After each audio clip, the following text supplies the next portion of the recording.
Pagi-pagi aku ada di sawah berleyeh-leyeh, santai-santai. Enggak, karena hari ini kami sedang serius melakukan pemotretan untuk pengantar dari buku eksplorasi ragam tumbuhan untuk ekoprint sebagai motif tanin dan pewarna alami. Jadi buku eksplorasi berikutnya ini berkembang lagi dan lebih banyak manfaat yang akan didapatkan oleh para pembaca buku karena tidak berhenti untuk mengeksplorasi tumbuhan untuk motif ekoprint, tetapi sudah kepada eksplorasi untuk menemukan tanin dan pewarna alami baru.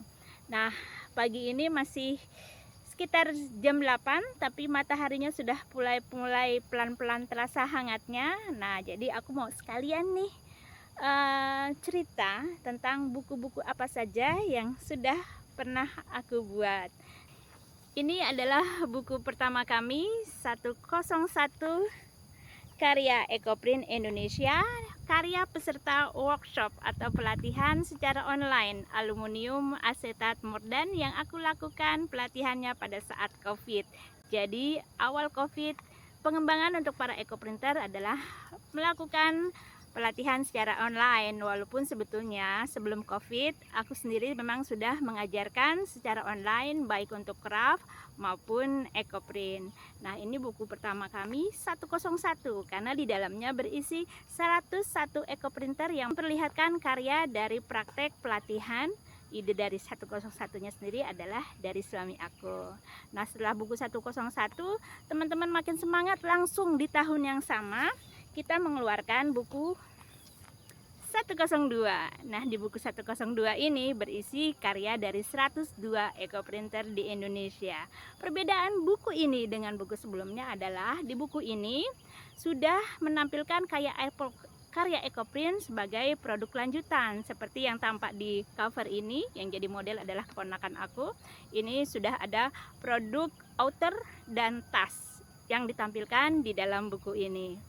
102 selesai. Nah, kita lanjut ke buku berikutnya.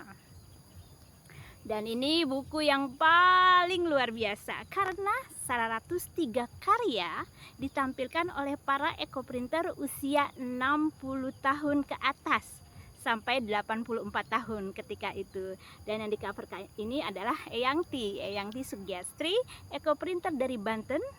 Usianya saat itu 84 tahun.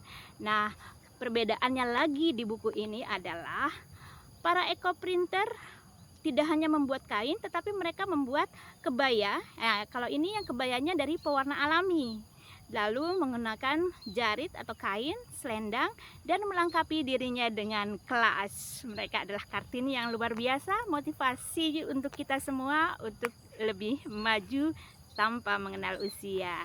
103 selesai. Di tahun berikutnya kami mengeluarkan buku 104. Nah, kalau ini berbeda lagi konsepnya.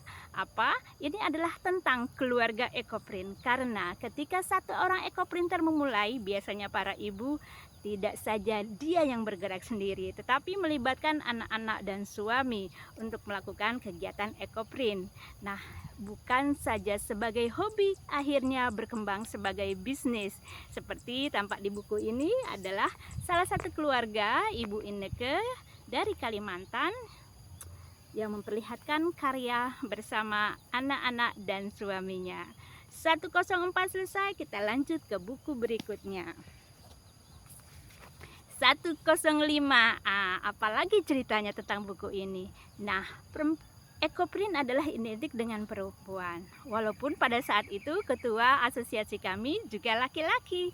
Nah, itulah perbedaan dari karya seorang ekoprinter perempuan dan laki-laki nyata sekali. Di sini kami kumpulkan 30 orang ekoprinter jawara, laki-laki semua dengan karyanya pasti sentuhannya berbeda.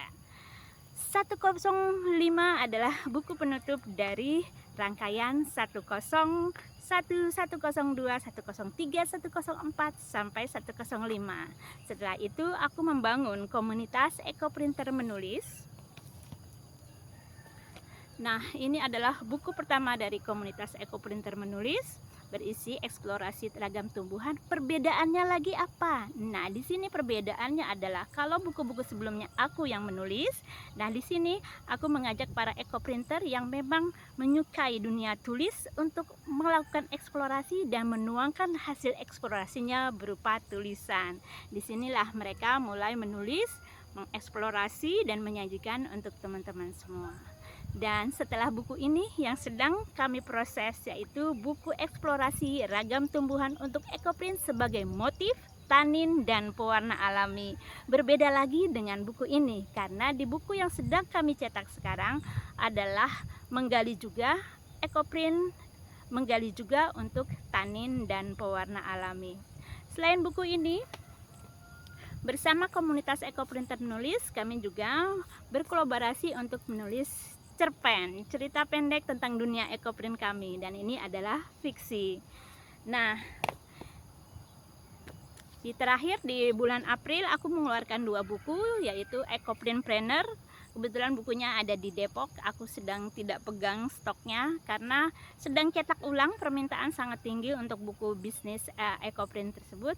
Dan ini adalah buku Kartini Ekoprint yang lahir di tanggal 21 April 2026 lalu. Buku apa lagi akan terbit dari tangan kami para ekoprinter?